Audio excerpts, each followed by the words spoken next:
Hey guys, this is just a video going out to everybody. There's a lot of people in a dark place, or they've been in a dark place for a while, or they're having hard times, and everybody's had that, but we all know it's hard, and I just want to throw this out there so y'all can kind of hear how we feel about that, how we feel about times that we've been in, and how to get through that, and I hope this helps some of y'all out. Thanks. There's so many people out there that they want and they want and they want. They want everything in the palm of their hand. They want to achieve this, they want to achieve that. But whenever it comes time to work for it, whenever it comes time that you have to put some effort in, that's whenever the complaining starts. That's whenever the procrastination starts. You will never get anywhere without hard work. The point in your life that you become satisfied with where you are and you stop working is the point that you can no longer get better. You should always have a higher goal. It doesn't matter, you set a goal, you achieve it. That doesn't mean that you become satisfied that you've reached that. That means that you set that goal higher because you were able to get there. You keep going until you can't anymore and then more after that. There's no point at which you should become satisfied. All these people, they say they've tried, it doesn't work. They say it takes too much time, it takes too much of this, too much of that. That's excuses. There's always a way to achieve your goals, as long as you believe you can do it. You can't give up on yourself, or nothing's ever gonna happen. Just like a good motivational person of mine, C.T. Fletcher, every time he's in there, he's going to tell you, you cannot give up on yourself. You've got to push yourself, and you got to tell yourself you can do it. Because you are not controlled by anything. You're not controlled by anyone else, and even your own body does not control you. You control your mind, you control what goes on here. Here in your head, there is a mental struggle. You got to put your mind to it. If you tell your body that it's going to happen, then it's going to happen, because you have to command yourself to do it. Again, from C.T. Fletcher, one of the main lines you hear from him is, I command you to grow. Because your body isn't going to tell you what to do, because it is your body. In those words, you will command it to grow. You will command yourself to do what you want to do.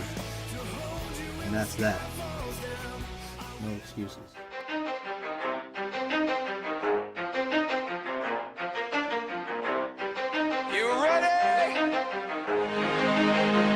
Let's go! Yeah! For those of you that want to know what we're all about, it's like this, yo! This is 10% luck, 20% skill, 15% concentrated power of will, 5% pleasure, 50% pain, and 100% reason to remember the name.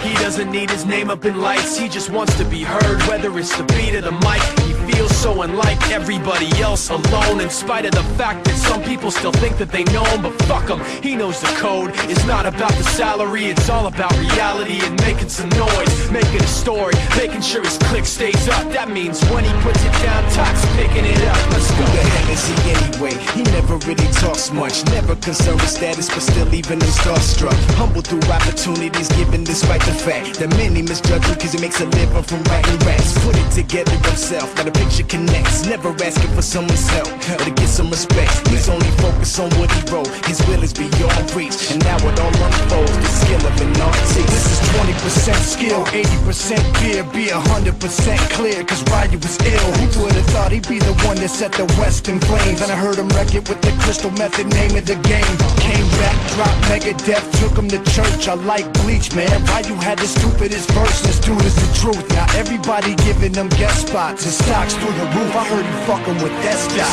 This is 10% luck, 20% skill, 15% concentrated power of will, 5% pleasure, 50% pain, and 100% reason to remember the name. They call him Ryu, he's sick and he's spitting fire and Mike got him out the dryer, he's hot. Found him in Fort Minor with top, but a fucking nihilist porcupine. He's a prick, he's a cop, the type women wanna be within. Rappers hope he gets shot. 8 years in the making, patiently waiting to blow. Now the record with your notice taking over the globe. He's got a partner in crime, his shit is equally dope. You won't believe the kind of shit that comes out of this kid's throat.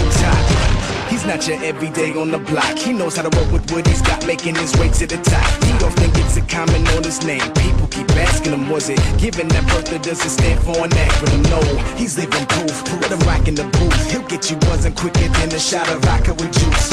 Him and his crew are known around as one of the best. Dedicated to what they do and give 100%. Forget Mike, nobody really knows how or why he works so hard. It seems like he's never got time, because he writes every note and he writes every line. And I've seen him at work when that light goes on in his mind. It's like a design is written in his head every time, before he even touches a key or speaks in a rhyme. And those motherfuckers he runs with, the kids that he signed, ridiculous, without even trying. How do they do it? This is 10% luck, 20% skill, 15% concentrated power of will, 5% pleasure, 50% pain, and 100% reason to remember the name. This is 10% luck, 20% skill, 15% concentrated power of will, 5% pleasure, 50% pain, and 100% reason to remember the name.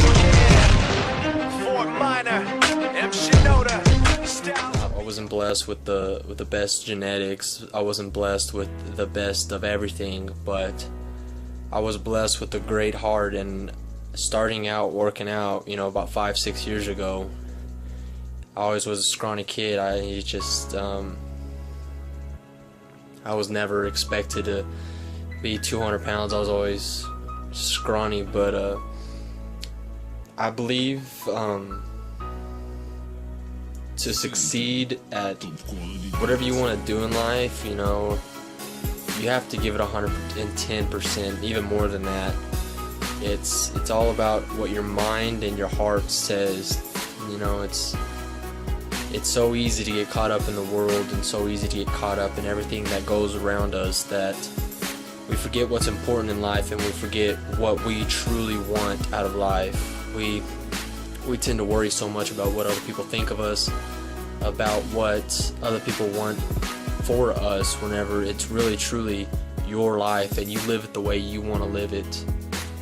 It's waking up every day and saying, you know, am I truly living the way I want to live? You know, we only live once, guys. It's weird all the time, and you have everybody has the opportunity to be whoever they want to be.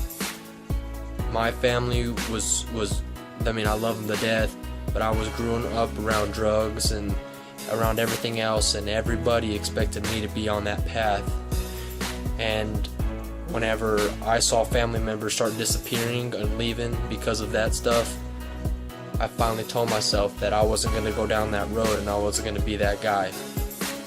And competing and working out and stuff like that, that's the one thing that I went to that really changed my life, that really I gave it my all and continue to give it my all and love it. There's, you know, so many different things that we get caught up in, and we don't really ever get the chance to ask ourselves, am I truly being the real person I want to be? You know,